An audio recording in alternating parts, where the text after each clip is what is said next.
Bismillah, alhamdulillah, salatu salamu ala rasulillah wa ala alihi wa sahbihi wa ala thumma ma ba'd. Today, inshallah, we'll have the chapter on al-Atash, thirst, and the chapter on al-Wakala, agency. First, Imam al-Harawi rahimahullah ta'ala said in this station, which is station number 65, and now we are in the section of al-Ahwal, or the inner states, which started by the station of al-Mahabba, or the station of love. He said, قال الله عز وجل حاكيا عن خليله عليه السلام فلما جن عليه الليل رأى كوكبا قال هذا ربي. Allah the Almighty said, relating from his Khalil, or intimate friend, Ibrahim alayhi salam, so when the night covered him with darkness, he saw a star. He said, this is my Lord. He saw a star and he said, this is my Lord. And this is in Surah Al-An'am. So Shaykh rahimahullah is using some symbolism here, because the meaning of this ayah is not necessarily what he is alluding to. The meaning of this ayah could be that Ibrahim said هذا ربي to his people, basically to refute their worship of stars and other than Allah subhanahu wa ta'ala, and to basically point out to them the fading out, disappearance of those gods, and at least in in their perception. Or it could be that Ibrahim alayhi salam himself went from, through his basically journey of faith. His investigation led him to going from one deity to the next, until he basically concluded that there is no God but Allah, the creator of all things, and who is not of this created universe. The first is supported by many scholars who talk about the infallibility of the prophets, being immune to shirk even before they were commissioned, commissioned by Allah subhanahu wa ta'ala to deliver the message, that they were prior to that immune to shirk. Like our Prophet sallallahu alaihi wasallam was never involved in the shirk of his people prior to his ba'atha. They say that other prophets were also immune to shirk even before they were commissioned by Allah subhanahu wa ta'ala to deliver his message. So if you're inclined to believing in that position, then the way you will interpret this ayah is that Ibrahim was actually using them as like a rhetorical tool or instrument to guide his people to the worship of Allah subhanahu wa ta'ala. He was taking them through an intellectual journey to point out to them that there is no God, or to prove to them that there is no God but Allah subhanahu wa ta'ala. The other tafsir is also acceptable, that it was his own intellectual journey. And there are some other tafsirs that are basically weaker. What the Shaykh wanted to say here is that Ibrahim was so thirsty for his Lord, or I guess hungry. So that Ibrahim was like so eager to see his Lord that when he saw the star, it is like the mirage. People are very thirsty when they see the mirage in the middle of the desert. They run to it, thinking that it is water. But this is certainly not what the ayah means. It is what the Shaykh wanted to extract from the ayah, but it is not an interpretation that is valid according to the commentators. or the Mufassirin. Then the Shaykh said, Al-Atash kinayatun an ghalabati walu'in bima'mul. Thirst is a metaphor for the overwhelming craving for a goal. Ghalabati walu', the overwhelming craving. Al-walu' is the verbal noun that means craving. It's a verbal noun. It means craving. So when you crave a particular goal or a particular objective, and then you're overwhelmed by your craving. You're overwhelmed by your craving. We see this all the time. People, have cravings that overwhelm them, and basically can put them in harm's way because of the intensity of the craving. But this craving certainly is not going to harm you. This is a praiseworthy craving for your Lord.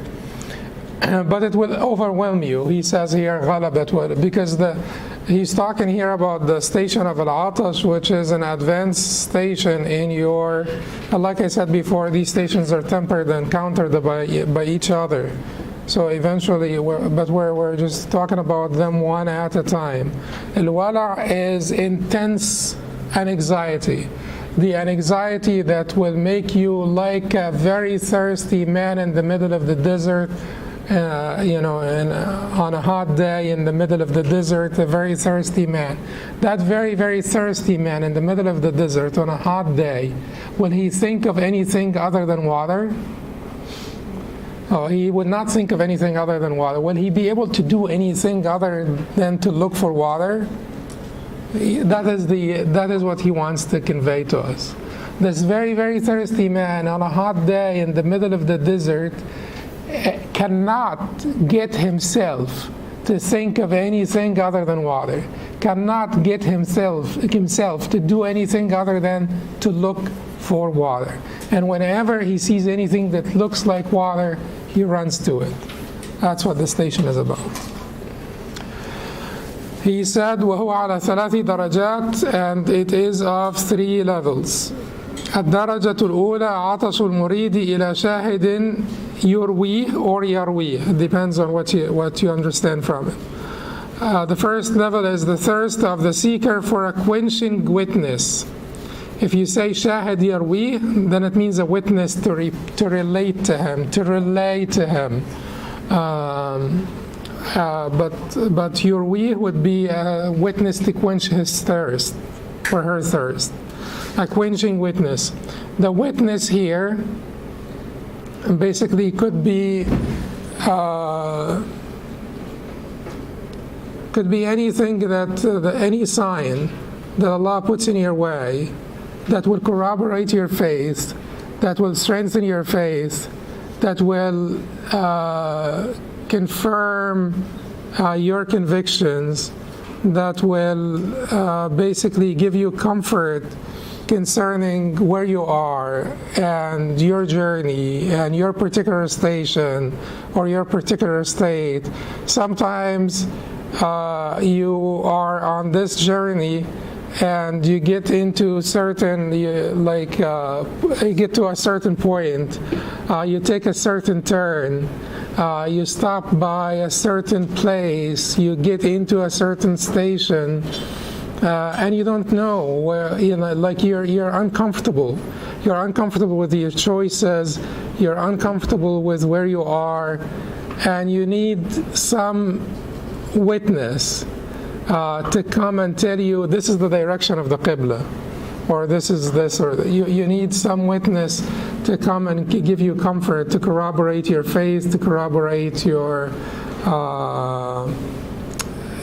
choices. And that's very common. This shahid,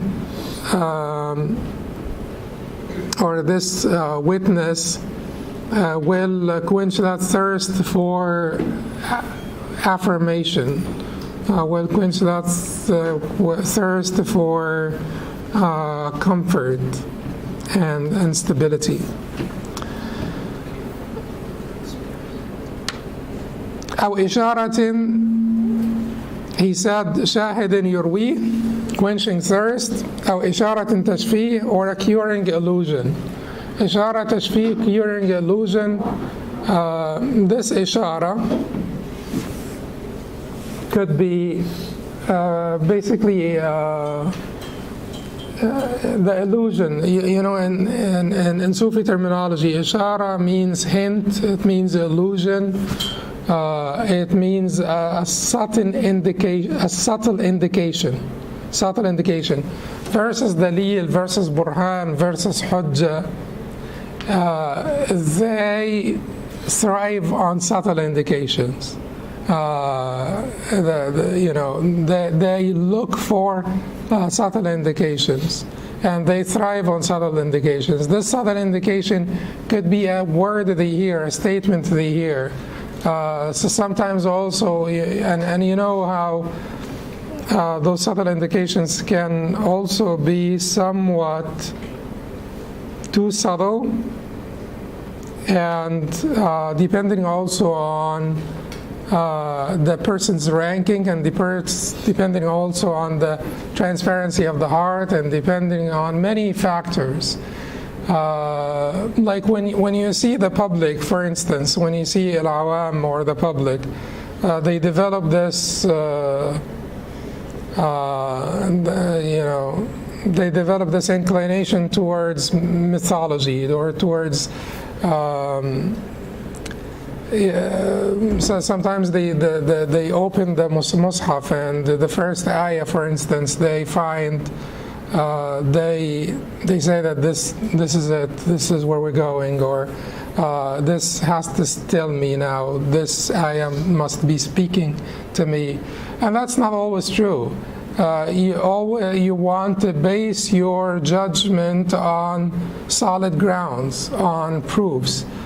You first want to consult the Quran and the Sunnah and the Ahl al-Ilm and the scholars of knowledge concerning the right path, or the right choice, or the right judgment, or the right direction. Then you want to pray istikhara, and you want to consult people or who have experience or expertise in the particular pursuit or venture or endeavor you're embarking on, and so many things you have to do first, and then you may be looking for subtle indications afterwards, after you have prayed al-istikhara, basically to corroborate your findings or to strengthen your heart or something of that nature. But to start from the beginning looking for subtle indications, or to say that you're going to open the Mus'haf and you expect that Allah subhanahu wa ta'ala will be talking to you through the first ayah that you encounter, or the first ayah that you will read in the Mus'haf, that is also a little bit arrogant on your part, because you expect that you are getting some sort of inspiration, that whoever said that you're worthy of that inspiration, or a direct connection with Allah, or a direct communication with Allah, where you basically just open the Mus'haf and then Allah talks to you. And Allah says, it's a little bit arrogant on your part. But aside from the arrogance and these things, that is, if you're Ammi and you're looking for subtle indications, you probably want to look for like solid proofs. But what the Shaykh is talking about here is someone who is advanced, a little bit more advanced in the journey, and he is trying to look for subtle indications to strengthen his heart. Ishara from a companion, from a guide on the journey, from a companion on the journey that will strengthen his heart. This ishara also could be a subtle indication in a verse that he read, in a hadith that he learned, or a subtle indication in a report that he heard about the vanguard, the righteous predecessors, the Salaf Hadhihi al-Ummah. So maybe that he is being confounded by so many things, and he's looking for direction, and then he reads this ayah, and Allah subhanahu wa ta'ala basically opens treasures of understanding for him. that may look too subtle or may sound too subtle for others. At the end of the day, they must not be in conflict with the clear meanings of the ayah, right? Because the tafsir bil-ishara, which is interpretation by allusions or hints, one of the conditions of this tafsir to be valid and to not be a form of misguidance is that what? It is not in conflict with the apparent meaning of the ayah. It is also not in conflict with other ayat and hadith. And it is also not in conflict with other established principles of the deen. These are all important. And it is also somewhat harmonious with language. It cannot be, just clearly divorced from the language. Otherwise, everybody will interpret the Quran in whichever way they want, and doesn't have to make any sense. Doesn't have to be conforming to the language in any way. And Allah subhanahu wa ta'ala called it Quran and Arabic, and Allah called it a clear Arabic Quran. It does have to be in agreement with the language. So all of the above, these are all conditions for a tafsir al-ishari, or for basically extracting, gleaning those subtle inferences from the ayat or the hadith. All of these conditions must apply. After fulfilling all those conditions, yes, someone who has transparency, who has basically dissipated his hujub, dissipated his veils, the coverings on his heart or his mind by iman wa amal as-salih, by faith and good deeds, may be able to discover meanings that are too subtle for us to understand or to discover. So that is fine. And then when they come across those subtleties, whether that is a subtlety in an ayah, a subtlety in a hadith, a subtlety in a report, someone relate to them from Sufyan al-Thawri, or someone relate to them from one of the righteous predecessors, or they come across like a particular incident, something happens to them. They hear some news or something happens in front of them and they learn from it.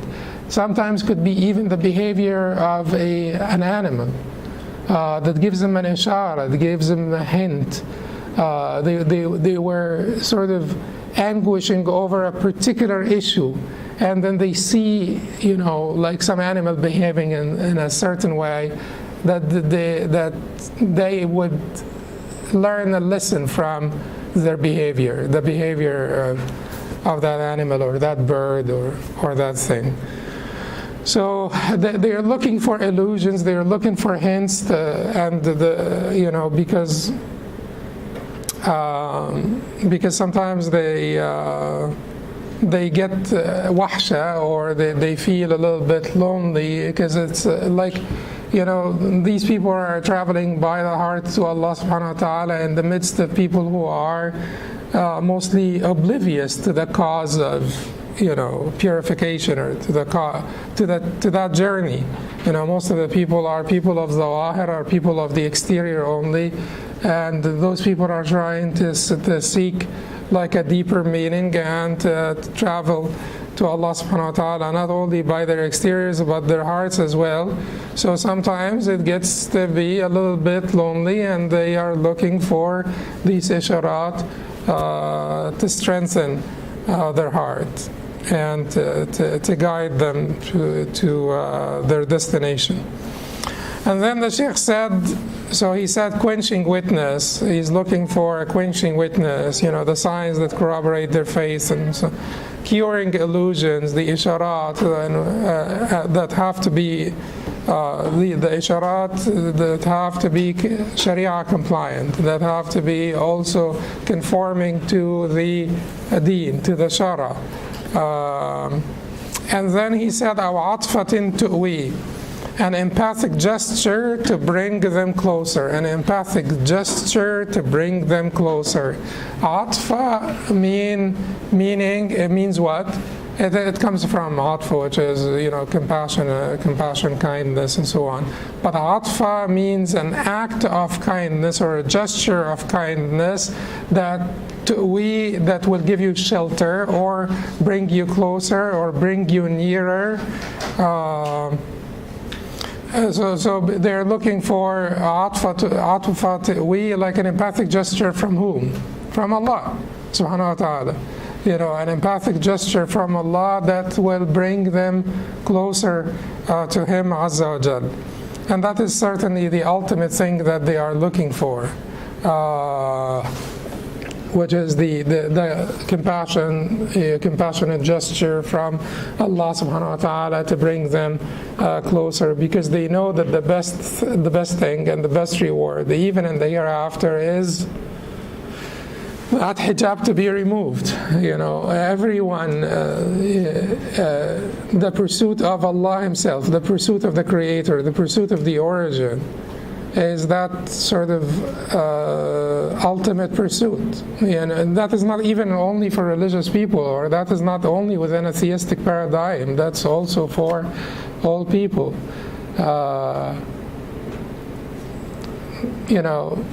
All people want to know where we came from and want to be able to discover our origin. That's all thoughtful people need to be concerned about that. And one of the greatest punishments for the people of the hellfire is that they will be veiled, they will be screened, even in the hereafter. Yes, they may be in the hellfire, but at the end of the day, as Allah subhanahu wa ta'ala says in Surah al-Mutaffifin, كلا إنهم عن ربهم يومئذ لمحجوبون كلا إنهم عن ربهم يومئذ لمحجوبون. Nay, they will be screened, partitioned, curtained, obstructed, veiled from their Lord on that day. They will be on that day screened. So even then, they will not be able to, even then they will not be able to discover where we come from and to see the Lord, the Creator, Azza wa Jal. And the best thing that the people of Jannah will enjoy, لِلَّذِينَ أَحْسَنُوا الْحُسْنَى وَزِيَادَةً, as Allah subhanahu wa ta'ala said in Surah Yunus, لِلَّذِينَ أَحْسَنُوا الْحُسْنَى وَزِيَادَةً. For those who did good, al-husna is the best reward, waziyada, and surplus, extra, increase, more. Al-husna, the best reward, and more. So al-husna is the best reward. How could you have more than the best reward? Because it is a reward that you cannot imagine. It's not a reward that cannot be described. So al-husna is the best reward that could still describe it. But the ziyada, al-husna wa ziyada, and the extra is beyond the description. The extra is to behold the Lord, and that is beyond any description. So atfa tu'wi, that is a gesture of kindness from their Lord that will bring them closer, or that will give them shelter near their Lord. Shelter near. They can never find shelter, refuge, rescue, except near their Lord anyway. So that's what tu'wi means. And then he said, وَالدَّرَجَةُ الثَّانِيَةُ عَطَشُ السَّالِكِ إِلَى أَجَلٍ يَطْوِي.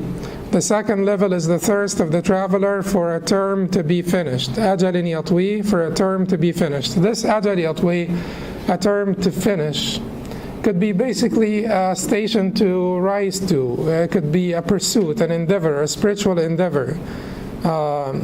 You had a problem in your heart and you were working on it, and you feel that you're almost done with it, although you are never done with any pursuit until you die, because it's an ongoing process. But you have been struggling with a particular weakness in your heart, a particular temptation that's too hard for you, a particular weakness in your heart.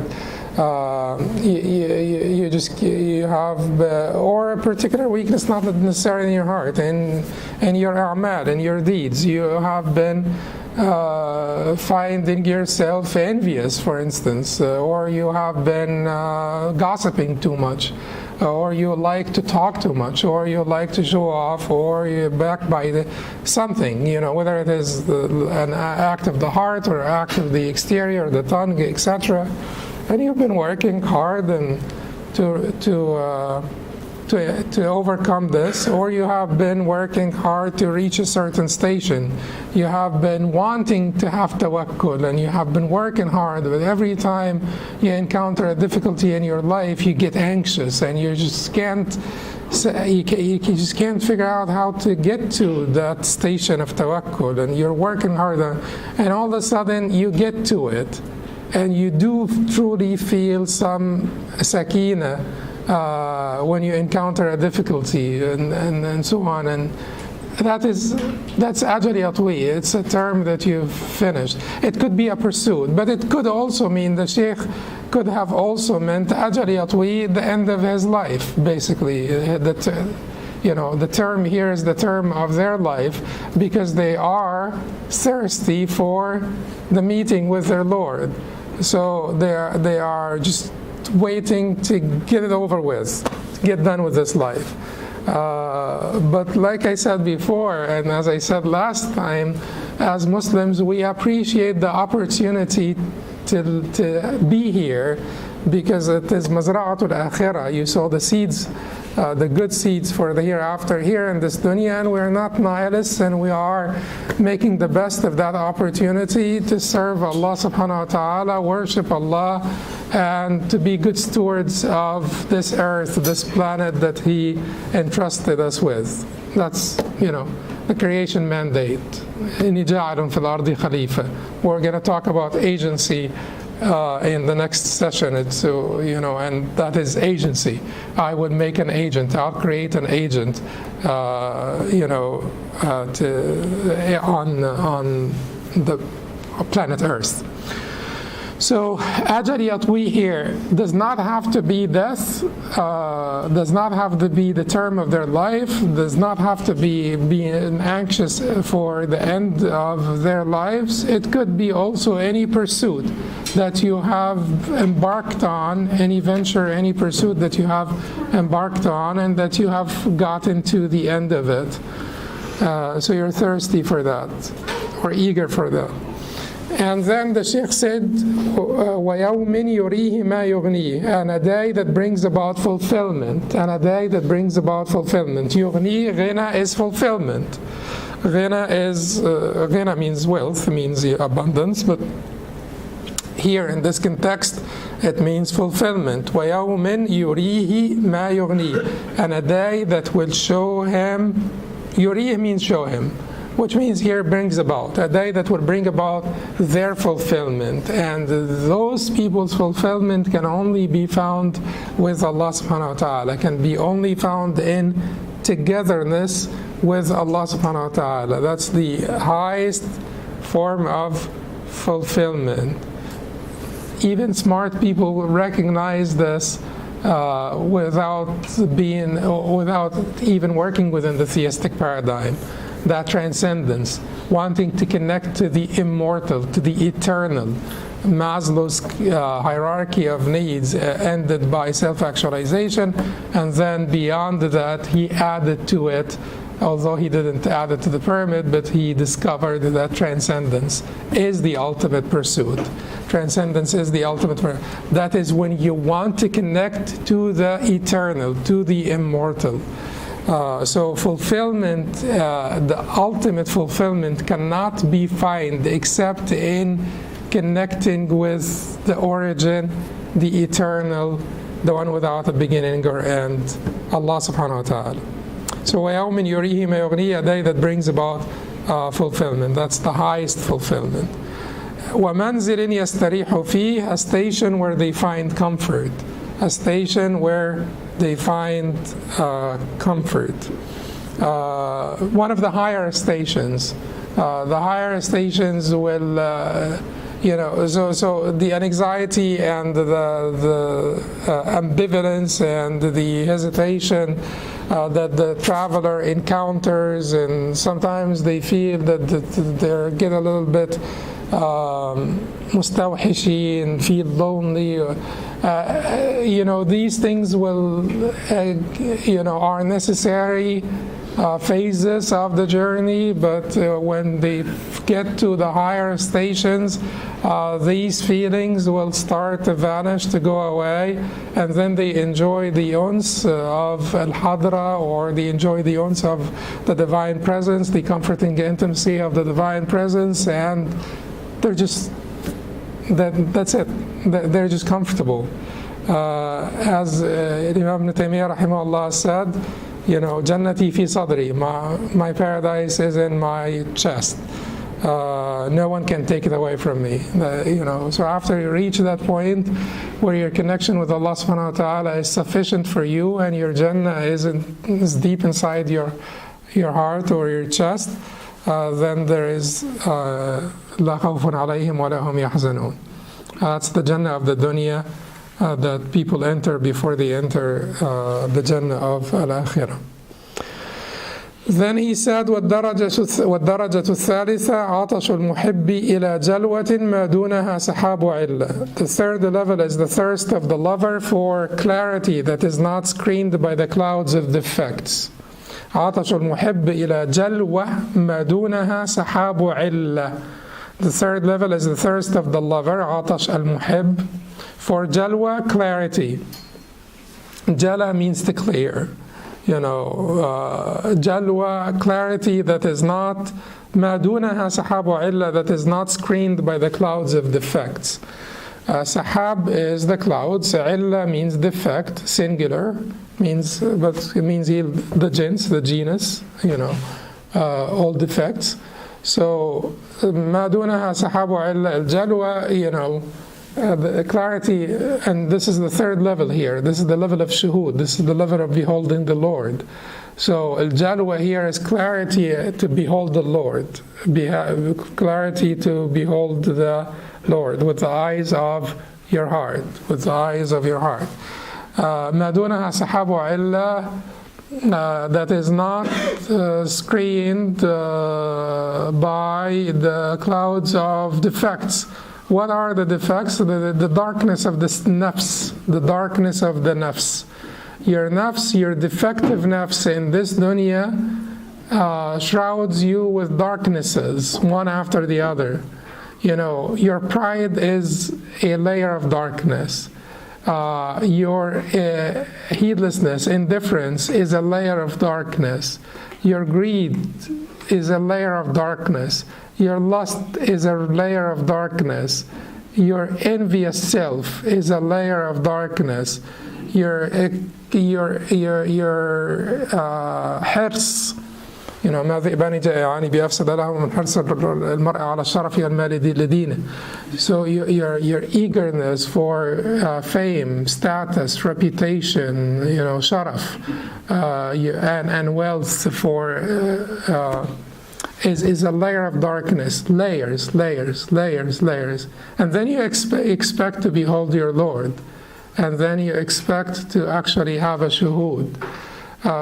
Those people who aspire to that level of shuhud, which is certainly not beholding the Lord like in the hereafter, and that is something that we have to be clear about. That beholding the Lord in the hereafter, there are different types of hujub between you, veils between you and the Lord. Some of them are the lights of the Lord, the hujub of the Lord himself, that are from him, not from you. That you don't have the power. When Musa, فَلَمَّا تَجَلَّى رَبُّهُ لِلْجَبَلِ جَعَلَهُ دَكَّ وَخَرَّ مُوسَى صَاعِقًا.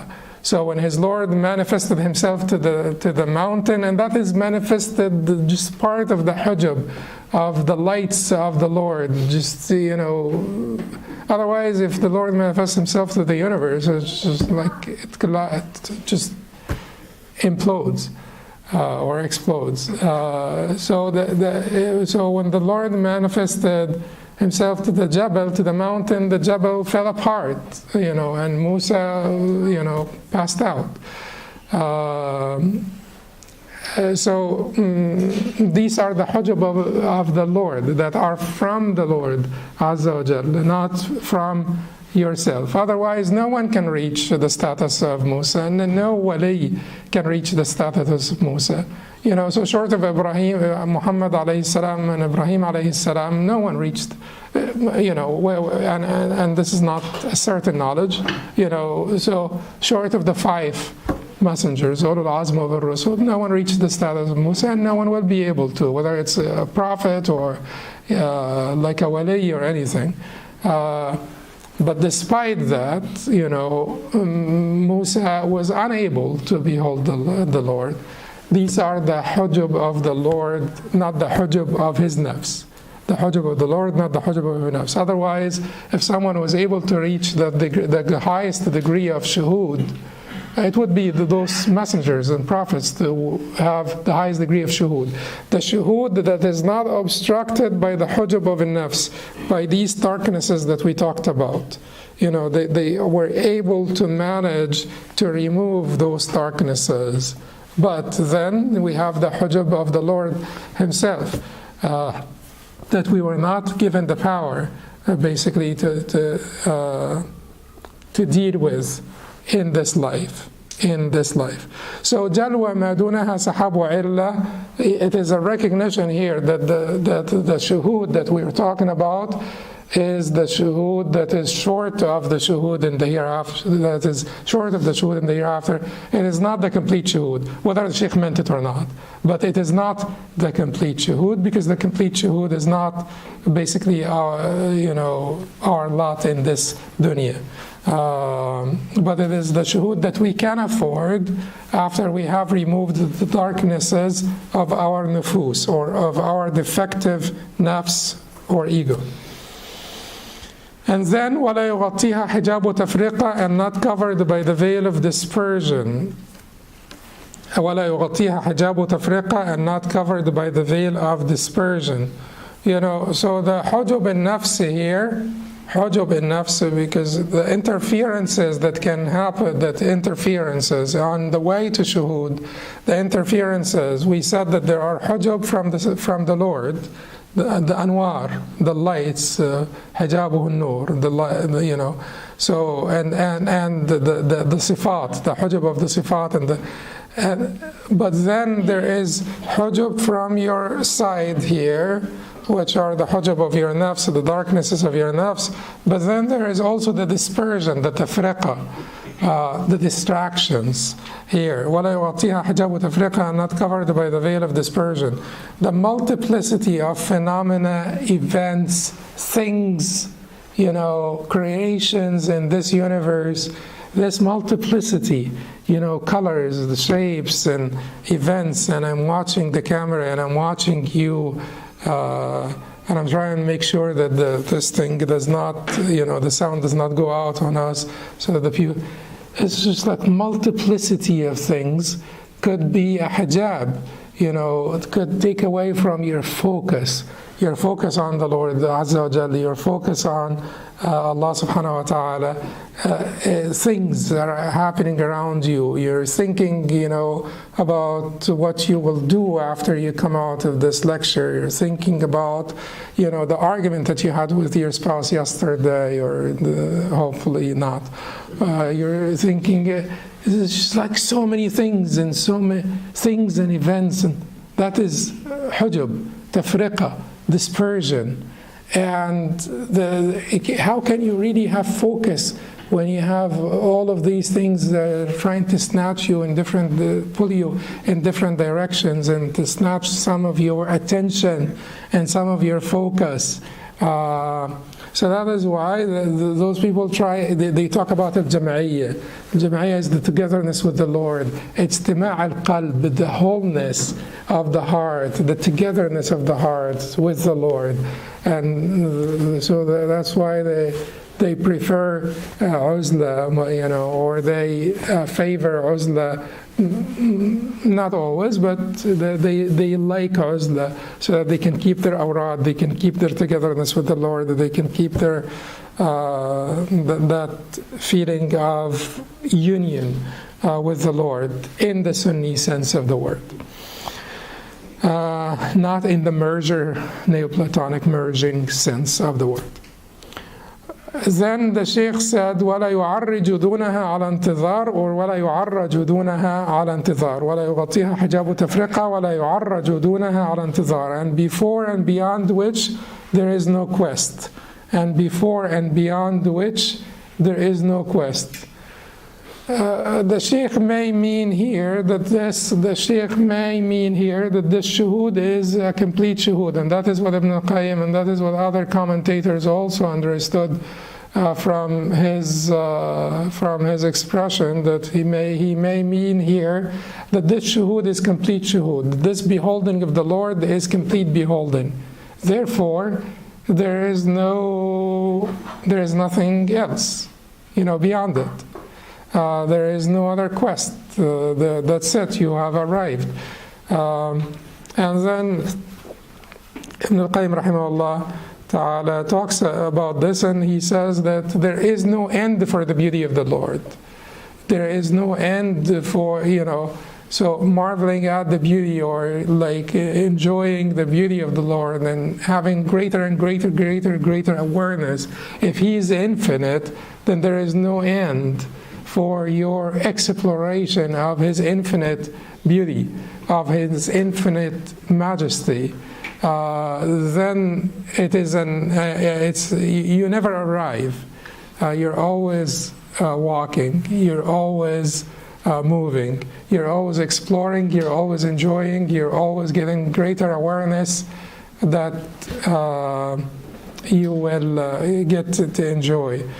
Also, the shuhud, it is important that we understand that the shuhud, no matter what level of shuhud you reach in this dunya, certainly you will not reach the level of shuhud of the Anbiya and the Mursaleen who received direct communication from their Lord. But even if you are next to the Anbiya and Mursaleen, if you're Abu Bakr as-Siddiq, and you're not going to be Abu Bakr as-Siddiq, but even if you basically reach to the ranking of as-Siddiqiyya and the ranking of the vanguard among the awliya and so on and so forth, your shuhud will still be limited in this dunya. And the prize in the hereafter is to behold the Lord without any harm, لا تضامون في رؤيته, without being harmed by beholding them, and that is the prize. That is after you get to the destination, and that is the ultimate prize that you will be awarded, inshallah. May Allah subhanahu wa ta'ala make us of them, but the ultimate prize that we hopefully inshallah will get awarded in the hereafter is to behold the Lord without any harm in beholding Him. So is it an ending quest? It's certainly not an ending quest. Do you ever reach complete shuhud in this dunya? No, you don't. And you continue to journey to Allah subhanahu wa ta'ala in this dunya until until our term ends and until we return to Him. قولوا قولي هذا استغفر الله لي ولكم سبحانك اللهم وبحمدك اشهد ان لا اله الا انت استغفرك واتوب اليك.